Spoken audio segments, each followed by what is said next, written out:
Hello friends, అందరికీ నమస్తే.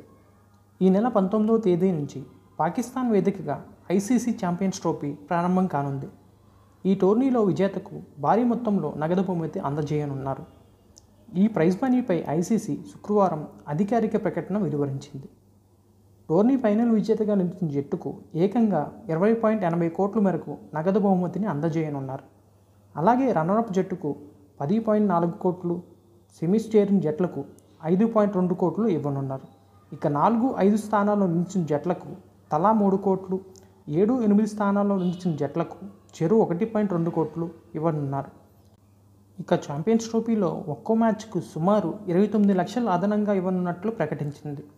అయితే 2017లో జరిగిన ఛాంపియన్స్ ట్రోఫీలో విజేత జట్టుకు 14.18 కోట్లు, రన్నరప్ జట్టుకు 7 కోట్లు చొప్పున ప్రైజ్ మనీ ఇచ్చారు.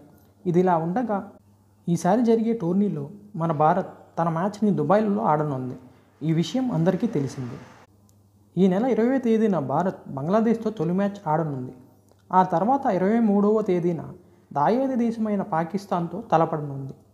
మరియు మార్చి 1వ తేదీన న్యూజిలాండ్తో రోహిత్ సేన తలపడనుంది. మా వీడియో కానీ మీకు నచ్చితే please like, share and subscribe to my channel friends.